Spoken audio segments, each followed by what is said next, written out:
the need to reform Albany, the need to change the way business is done in Albany.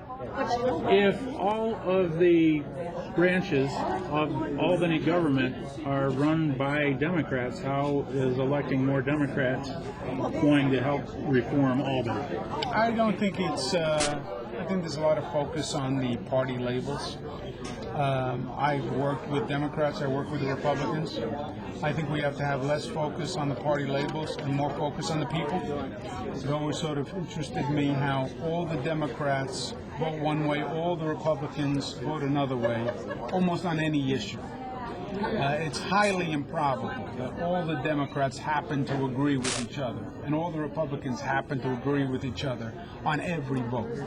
What's really happening is they're voting their party loyalty rather than what they believe is in the best interest for the people of their district. That's what has to stop. So I'm not asking people to vote for me because I'm a Democrat. I'm asking people to vote for me because of my record, because of my experience, because of my integrity, and because of the plan and what I've laid out. I'm working to get the support of Democrats. I'm working to get the support of Republicans. I'm running as an independent. I want to build a coalition that goes beyond these old party labels because it's hurting us. It's hurting us. They're playing politics in Albany more than they are representing the people of the state. And that has to change. And more even than the party involvement, there seems to be a disparity in leadership between downstate politicians and upstate politicians. How can we work together with two separate interests like that? It's much different interests in the city of New York than in the city of Johnstown.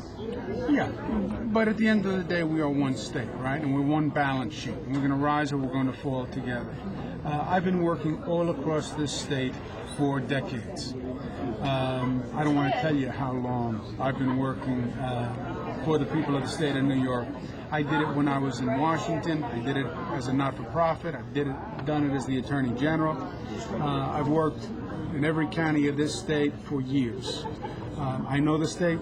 I know it backwards and forwards. I know the people of the state. I know their needs.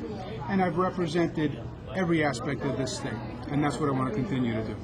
Attorney General, 2 questions. He got 2. No, he gets 2 because we're friends and we go back because he and I have a lot of gray hair. When you have as much gray hair as we have, then you get 2. This college roommate was named Sweeting, so I got family ties. In regards to the property tax cap, the Fulton County Board of Supervisors recently put out a note that they approved that they were against Governor Patterson's 4% property tax cap. Not because they're against property tax caps, but because just the cost and pension contribution increase next year would be more than 4% for them. Okay, so if you were to get your property tax cap, what would it do to these counties? How would they function if they? Yeah, look, this is a profound point. My position says that the government is going to have to find ways to come up with efficiencies and economies of scale, but they can't keep increasing taxes the way they have. That's what I believe. By the way, the taxes are going to go up 4% next year.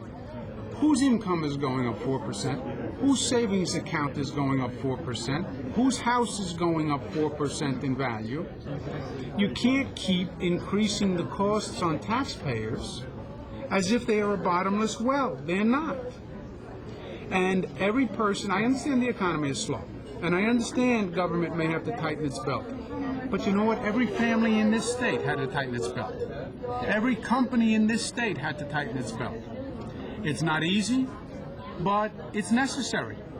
And the answer can't be that the government is going to keep spending more money and just pass on the bill for to the taxpayers. That can't be the answer. A question about mandates.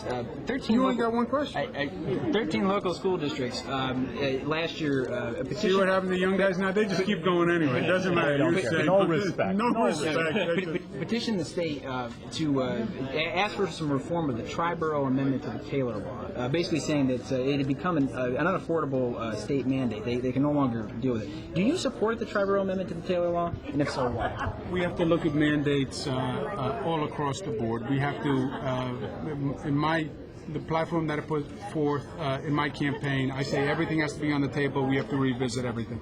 Do you support it? Hi, Jim here. Do you have a specific plan to bring manufacturing and industry back to this area that it's disappeared from? 2 points.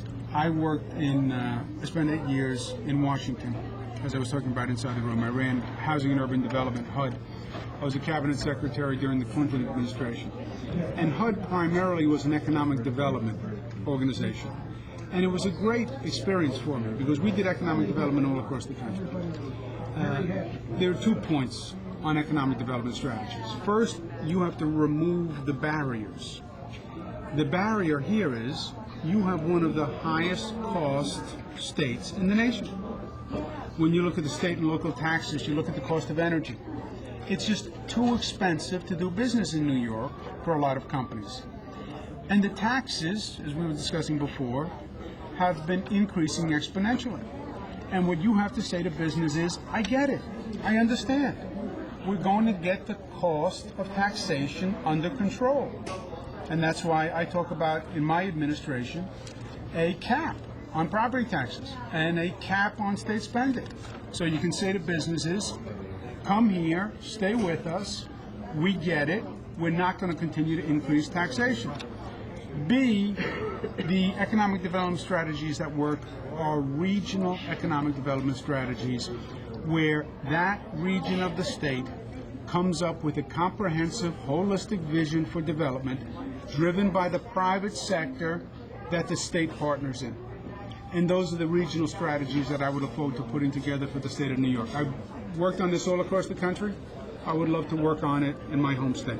Are you for providing incentives or mandates to encourage consolidation in local governments? Yes, yes, yes, and yes. Thank you, everybody.